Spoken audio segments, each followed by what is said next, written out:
Good morning. Good morning. Good morning to you.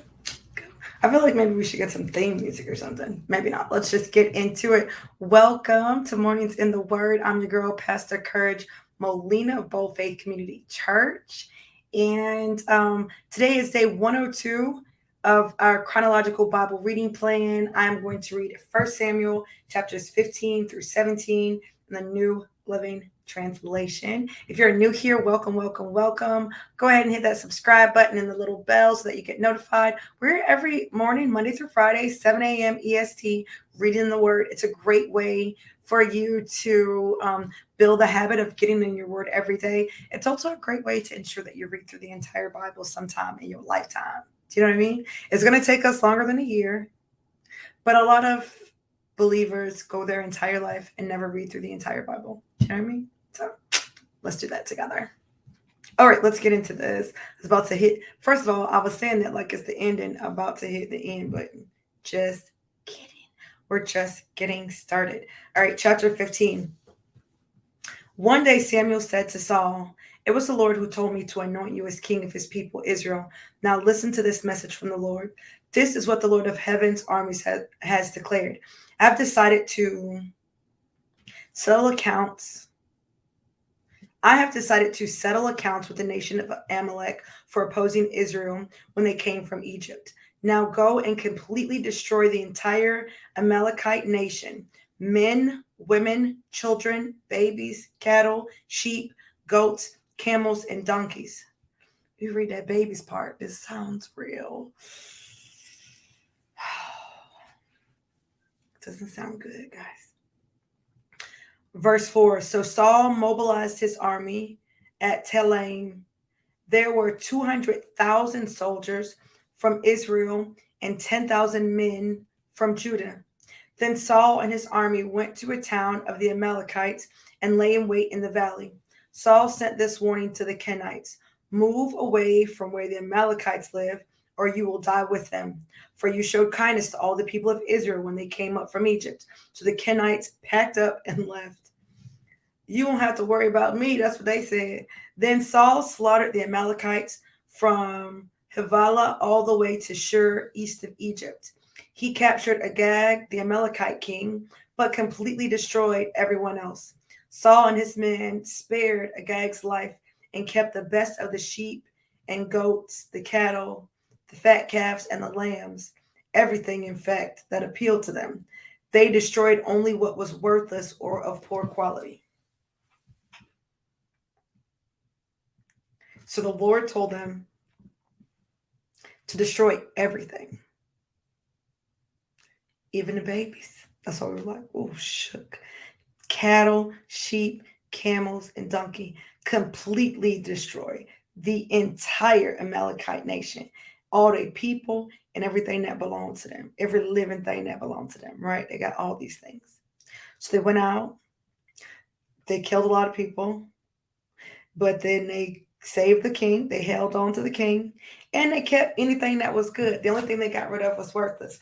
I wonder if the Lord is calling you to give up something that is good, that looks good, that seems good to you. Back attention. That looks good, that seems good to you, that has actual value, that could be used for good, that could be used for something. It's one of those situations where it's like, well, what the enemy meant for evil, the Lord turned it around for good. And it's not like they've never been able to keep things before. It's not like I've never been able to do this before. It's not like keeping cattle and sheep and goats is wrong when they take over a nation, when they take over land. But this time the Lord said to destroy everything. But they destroyed only what was worthless or of poor quality. Verse 10. Then the Lord said to Samuel, "I am sorry that I ever made Saul king, for he has not been loyal to me and has refused to obey my command." Samuel was so deeply moved when he heard this that he cried out to the Lord all night. Early the next morning, Samuel went to find Saul. Someone told him Saul went to the town of Carmel to set up a monument to himself. He went to go set up a monument to himself. Then he went on to Gilgal. When Samuel finally found him, Saul greeted him cheerfully. May the Lord bless you, he said. I've carried out the Lord's command. Then what is all the bleating of sheep and goats and the lowing of cattle I hear? Samuel demanded. Oh, you did what the Lord said? Well, how come I hear all these sheep and stuff? It's true that the army spared the best of the sheep, goat, and cattle, Saul admitted, but they are going to sacrifice them to the Lord your God. We have destroyed everything else. Then Samuel said to Saul, Stop. Listen to what the Lord told me last night. What did he tell you? Saul asked.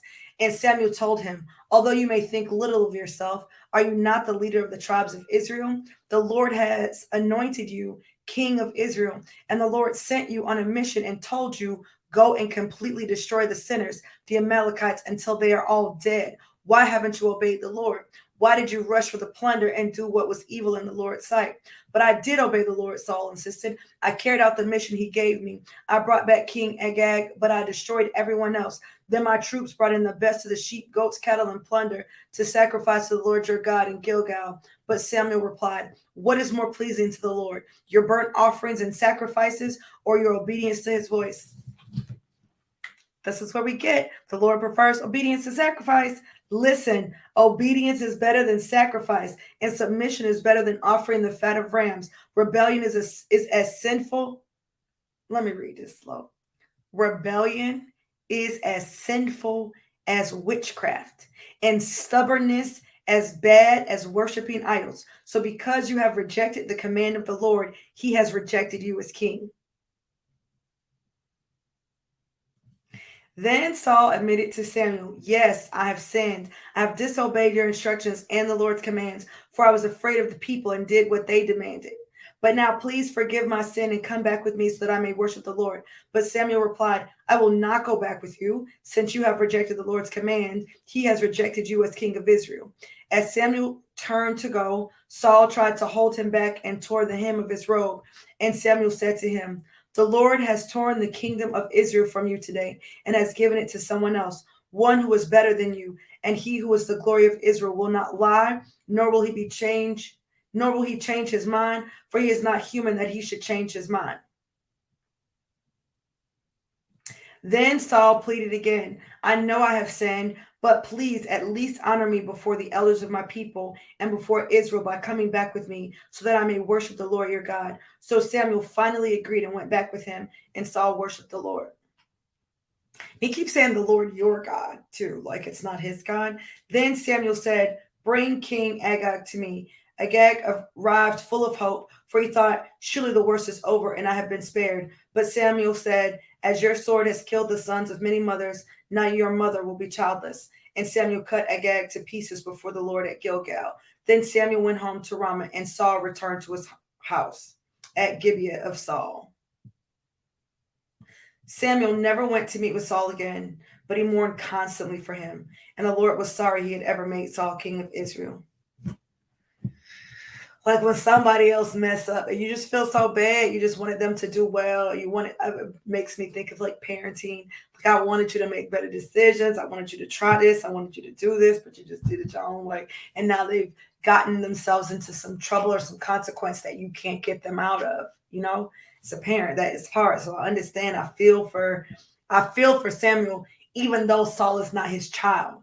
It's the first king of Israel. It's also the first king that Samuel has anointed in his lifetime. It's also the one that he, prayed on behalf of, gave guidance to, like all of that. It's crazy. Chapter 16 is our last. No, it's not our last chapter. Just kidding.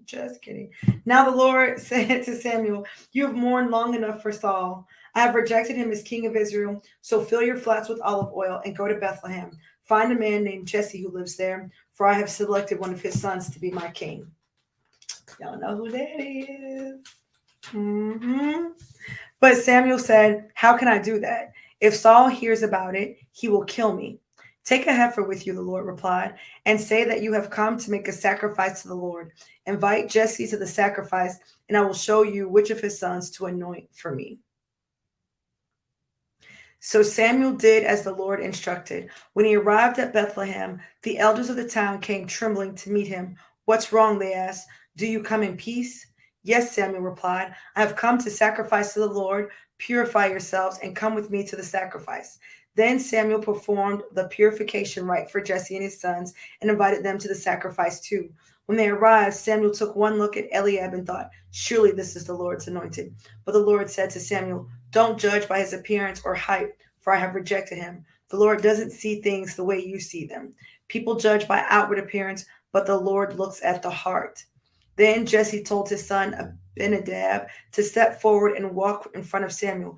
But Samuel said, this is not the one the Lord has chosen. Next, Jesse summoned Shemiah, but Samuel said, neither is this the one of the Lord that the Lord has chosen. In the same way, all 7 of Jesse's sons were presented to Samuel. But Samuel said to Jesse, the Lord has not chosen any of these. Then Samuel asked, are these all the sons you have?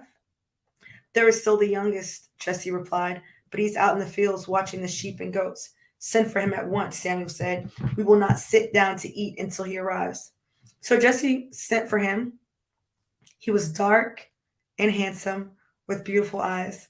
And the Lord said, this is the one. Anoint him. So as David stood there among his brothers, Samuel took the flask of olive oil he had brought and anointed David with the oil. And the Spirit of the Lord came powerfully upon David from that day on. Then Samuel returned to Ramah. Now the Spirit of the Lord had left Saul, and the Lord sent a tormenting spirit that filled him with depression and fear. Some of Saul's servants said to him, a tormenting spirit from God is troubling you. Let us find a good musician to play the harp whenever the tormenting spirit troubles you. He will play soothing music, and you will soon be well again. All right, Saul said. Find me someone who plays well and bring him here. One of the servants said to Saul, one of Jesse's sons from Bethlehem is a talented harp player. Not only that, he is a brave warrior, a man of war, and has good judgment. He is also a fine-looking young man, and the Lord is with him. So Saul sent messengers to Jesse to say, send me your son David, the shepherd. Jesse responded by sending David to Saul, along with a young goat, a donkey loaded with bread, and a wineskin full of wine. So David went to Saul and began serving him. Saul loved David very much, and David became his armor bearer.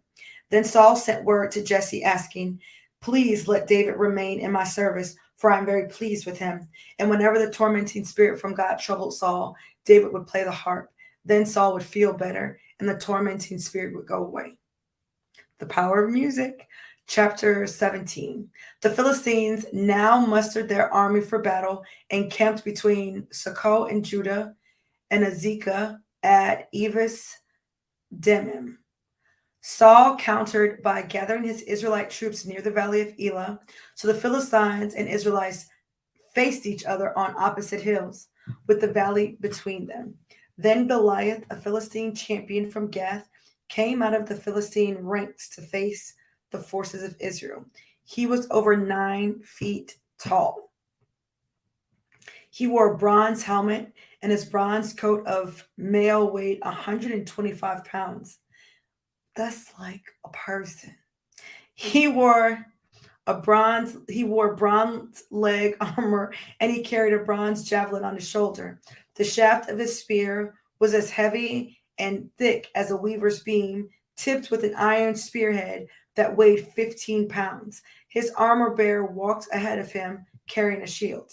Goliath stood and shouted a taunt across to the Israelites. Why are you all coming out? Why are you all coming out to fight? He called.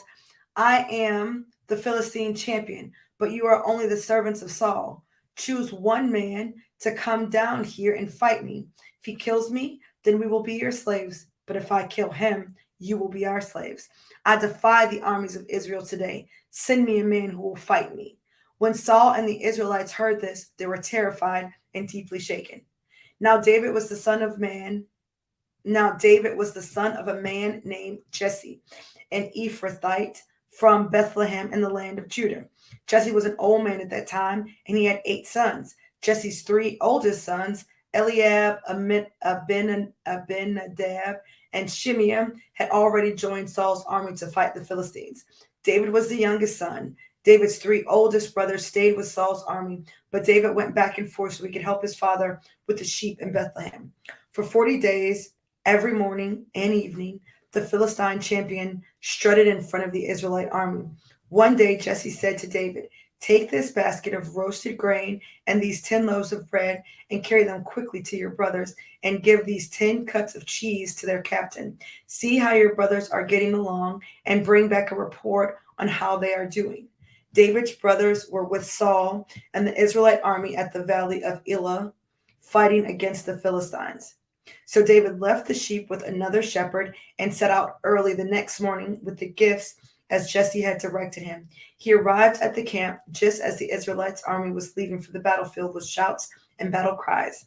Soon the Israelite and Philistine forces stood facing each other, army against army. David left his things with the keeper of supplies and hurried out to the ranks to greet his brothers.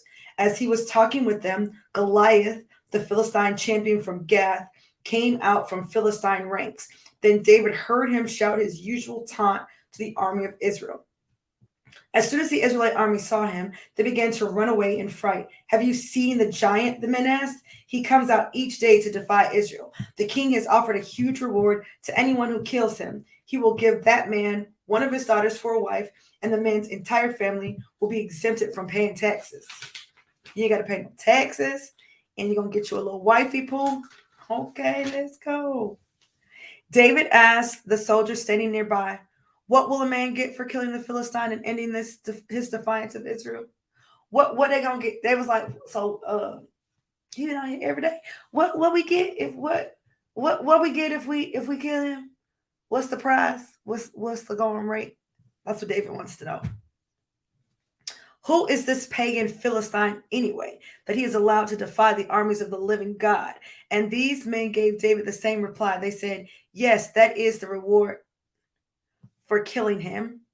But when David's oldest brother, Eliab, heard David talking to the men, he was angry. "What are you doing around here anyway?" he demanded. "What about those few sheep you're supposed to be taking care of?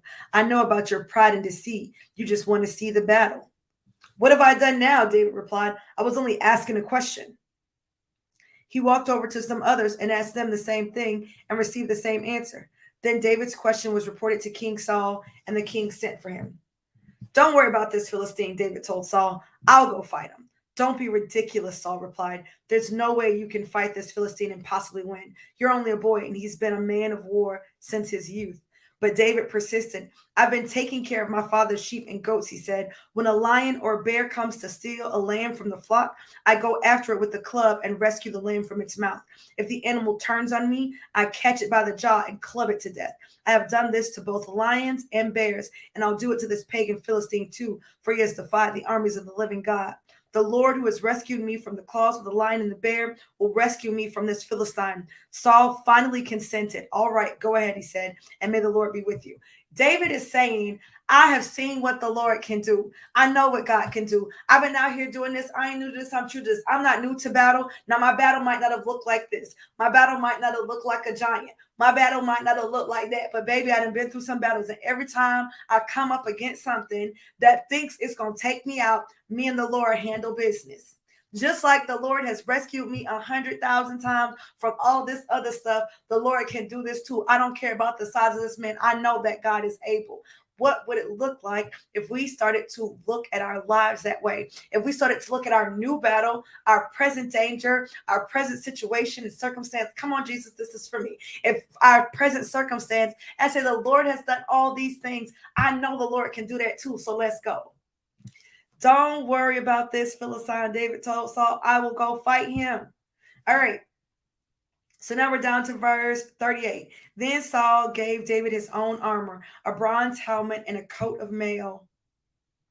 David put it on, strapped the sword over it, and took a step or two to see what it was like, for he had never worn such things before. "I can't go in these," he protested to Saul. "I'm not used to them." So David took them off again. He picked up 5 smooth stones from a stream and put them into a shepherd's bag. Then, armed only with his shepherd's staff and a sling, he started across the valley to fight the Philistine. He didn't have the armor that everybody said he needed. There's the industries telling you that you need to have something, you know what I'm saying? There's something that you gotta have. Well, you gotta have a certain credit limit. Come on, Jesus. You gotta have a certain credit score. You gotta have this. You got to have all these things in place. You're not going to be able to do it. But this man was like, I'm about to do this thing. Goliath walked out toward David with his shield bearer ahead of him, sneering in contempt at this ruddy boy. Am I a dog? He roared at David, that you come at me with a stick? And he cursed David by the names of his gods. Come over here and I'll give your flesh to the birds and wild animals, Goliath yelled. David replied to the Philistine, you come to me with a sword and spear and javelin, but I come to you in the name of the Lord of heaven's armies, the God of the armies of Israel, whom you have defied. Today, the Lord will conquer you, and I will kill you and cut off your head. And then I will give the dead bodies of your men to the birds and wild animals, and the whole world will know that there is a God in Israel. Everyone assembled here will know that the Lord rescues his people, but not with the sword and spear. This is the Lord's battle, and he will give you to us. As Goliath moved closer to the attack, David quickly ran out to meet him. He said, let's close the space. David said, let's do this. Let's close the space. Some of us are out here fighting scared. We trembling. David's like, what's good? He ran to meet the giant. This is like, we can see his faith in God by how he is moving. Come on, let's go. Verse 49, reaching into his shepherd's bag and taking out a stone, he hurled it with his sling and hit the Philistine in the forehead. The stone sank in, and Goliath stumbled and fell face down on the ground. So David triumphed over the Philistine with only a sling and a stone, for he had no sword. Then David ran over and pulled Goliath's sword from its sheath. Can you imagine? First of all, can you imagine how big Goliath's sword was?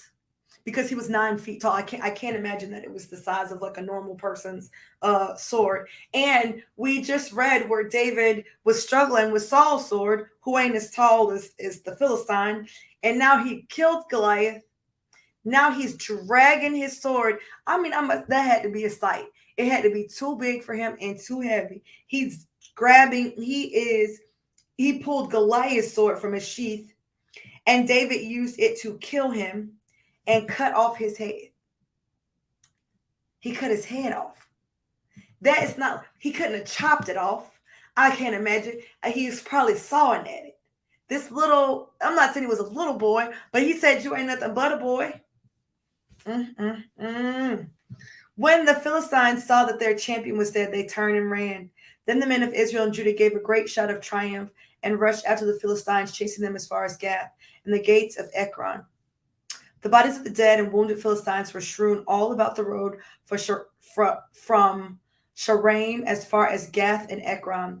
Then the Israelite army returned and plundered the deserted Philistine camp. David took the Philistines' head to Jerusalem, but he stored the man's armor in his own tent. David took the Philistines' head to Jerusalem, but he kept his armor in his own tent. As Saul watched David go out to fight the Philistine, he asked Abner, the commander of his army, Abner, whose son is this young man? I really don't know, Abner declared. We'll find out who he is, the king told him.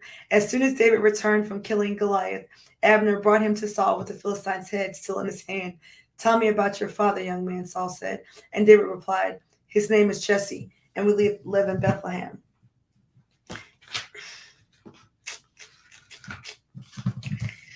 Can I just say this? It's interesting how David has been with Saul for some time, playing the harp for him. It's interesting how Abner was the one to say that Jesse's got a boy who can play the harp. And then they went and they sent for David, and David came, and he's been the one there playing the harp. Now he's been going back and forth, but anytime he is tormented, he's playing the harp. Now that he is standing as a champion over Goliath, he is unrecognizable to people who he has been in close proximity with. They don't even know who he is. I wonder Who among us is going through that right now?